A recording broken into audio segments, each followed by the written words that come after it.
Bienvenue, chers étudiants, à cette classe où nous allons ensemble faire le premier cours introductif sur l'historique de la profession infirmière. Historique de la profession infirmière parce que vous aurez à embrasser une carrière tout au long de laquelle vous avez l'obligation de savoir qu'est-ce que vous avez à faire et de vous approprier ce que vous avez comme métier.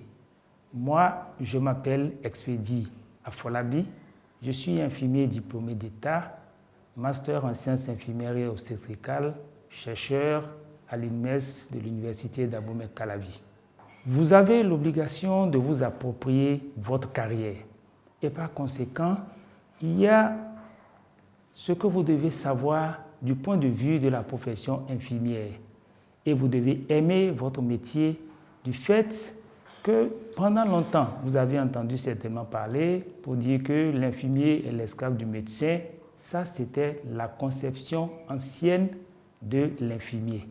Aujourd'hui, vous allez constater qu'il y a eu une évolution par rapport à la profession infirmière, aux soins infirmiers, et c'est pour cela qu'aujourd'hui, nous allons vous parler de la nouvelle image de la profession infirmière aujourd'hui.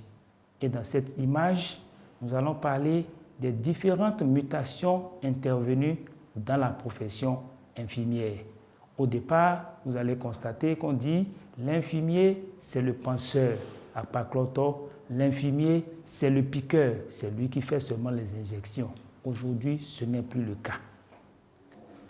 De ça, vous allez voir qu'il y a une certaine réforme qui est intervenue de 2005 à 2010 au Bénin. Cette réforme a eu des raisons. Pourquoi? Parce qu'il fallait essayer de revaloriser la fonction infirmière et sage-femme sur le plan mondial. Il fallait harmoniser le curriculum de formation, c'est-à-dire les matières qu'on dispense pour les infirmiers et les sages-femmes sur le plan régional, et il fallait aussi adopter une nouvelle méthode de formation, le système LMD. Dans le même temps, on a constaté qu'il y avait une multitude d'écoles privées de formation de santé au Bénin. Et par conséquent, il y avait des enseignements qui se faisaient et qui n'étaient pas conformes aux normes et pour lesquels on a dû fermer toutes ces écoles privées de formation pour redorer le blason de la profession infirmière. Quels sont les acquis de cette réforme? À partir de 2010, après la fermeture, nous avons eu l'université d'Abomey-Calavi qui a pris sous sa tutelle l'Institut national médico-sanitaire INMES, qui était l'Institut national médico-social, donc devenu une unité de formation et de recherche de l'université d'Abomey-Calavi. Il y a eu l'adoption d'un nouveau système de formation, le système LMD, c'est-à-dire licence, master et doctorat. Et puis, il y a eu de nouvelles approches pédagogiques. Cette nouvelle approche pédagogique, c'est ce qu'on appelle APC.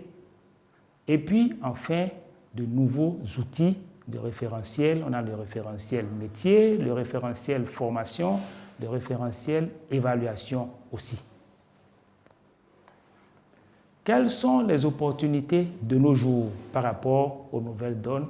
Aujourd'hui, vous avez la possibilité, lorsque vous sortez 3 ans après avec votre licence en sciences infirmières et obstétricales, avec ou sans expérience professionnelle, vous avez la possibilité de vous inscrire pour un cycle master, même à l'INMES ici, sans aller dans la sous-région et sans aller sur le plan international, comme c'était le cas auparavant. Alors, tout au long de notre entretien, quel sera l'objectif général de notre cours? L'objectif général sera de comprendre les différentes évolutions des soins infirmiers pour la profession. De façon spécifique, nous aurons d'abord à décrire l'évolution des soins infirmiers au fil des années. Ensuite, expliquer l'évolution de la profession infirmière. Et enfin, en dernière position, nous allons expliquer l'impact de cette évolution sur la discipline infirmière aujourd'hui. Quel sera le contenu de notre entretien? Le contenu de notre entretien sera basé exclusivement sur 4 points. Ces grands chapitres, quelques mots de l'histoire. D'abord, ça nous permettra de vous retracer un peu l'histoire depuis l'Antiquité en passant par la colonisation jusqu'à aujourd'hui des sciences et des soins infirmiers. Nous allons parler de l'infirmier ou de l'infirmière aujourd'hui. Parce que comme vous le voyez, aujourd'hui vous allez voir un infirmier qui est surveillant de pavillon, qui est directeur des soins infirmiers, qui est expert en ci et ça. Ce n'était pas le cas avant. Comment on en est arrivé là? Nous en parlerons et nous allons vous expliquer. Par rapport à l'évolution de la profession infirmière en Afrique et au Bénin, vous allez dû constater qu'il y avait au départ des formations qui ne se faisaient pas au Bénin et nous sommes obligés d'aller dans la sous-région pour faire certaines spécialités. Aujourd'hui, ces spécialités vous sont disponibles chez vous au Bénin ici. Et enfin, par rapport aux réformes qui ont eu lieu de 2005 à 2010, aujourd'hui, quel est le résumé de ces réformes? Ces réformes nous ont permis d'avoir chez nous au Bénin un cycle licence et un cycle master, ce qui permet à l'étudiant ou à l'apprenant qui a fini son cycle licence au bout de 3 ans avec un diplôme d'infirmier, licence en sciences infirmiers et obstétricales. 2 spécialités sont disponibles. Il y a la spécialité infirmier d'État et il y a la spécialité sage-femme.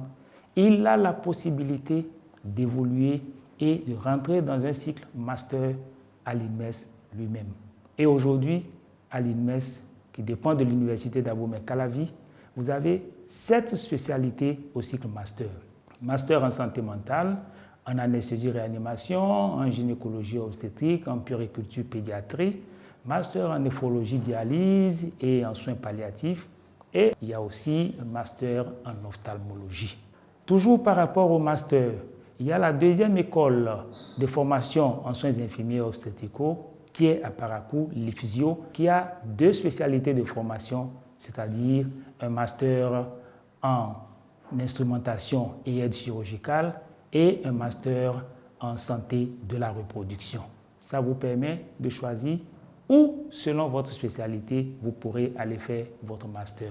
Voilà, jusque-là pour le moment, ce que vous offre le Bénin par rapport à vos spécialisations du point de vue des sciences infirmières et obstétricales. Quelle est la méthodologie que nous allons adopter par rapport à notre cours? Vous aurez un support de cours disponible sur une plateforme qui a été créée et dédiée à cette formation. Les cours seront en mode hybride, c'est-à-dire en présentiel et en ligne.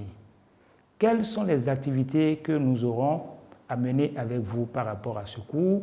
Vous aurez des exercices, vous aurez aussi des travaux dirigés. Et enfin, sur la même plateforme qui a été créée pour vous, il y aura des échanges avec vous et nous pourrons ensemble interchanger par rapport à vos préoccupations ou par rapport à certains exercices et documents que nous aurons à vous déposer par rapport à votre formation. Comment est-ce qu'on va évaluer à la fin notre enseignement? Notre enseignement sera évalué à travers une évaluation de satisfaction. D'abord, évaluation de satisfaction qui nous permettra de savoir est-ce que ce que nous avons fait avec vous vous a satisfait. Ce sera vous qui nous le direz. Après, il y aura une évaluation formative, c'est-à-dire à la fin de chaque séquence, nous allons essayer de voir si nous pouvons continuer dans ce même lancer ou si nous devons vous reprendre quelque chose pour que vous puissiez mieux comprendre l'enseignement qui est passé.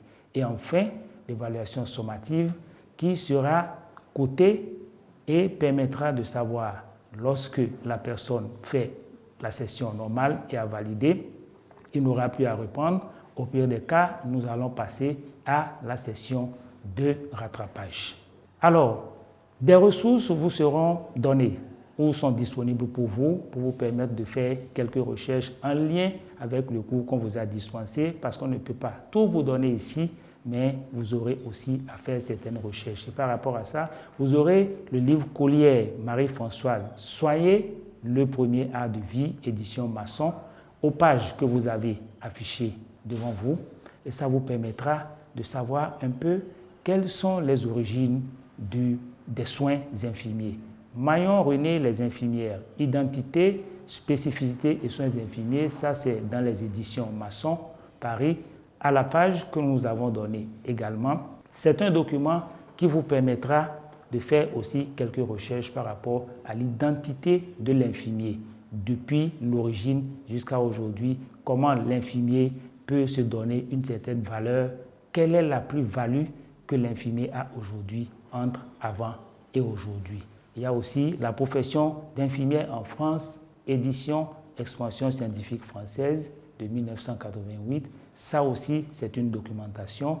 Katanas, marque évolution socio-histologique, historique des professions de soins, place de l'infirmière dans cette évolution. C'est des documentations qui vous permettront d'achalander un peu votre bibliothèque et de permettre de répondre à certaines contraintes liées à cette formation, c'est-à-dire on ne peut pas tout vous donner.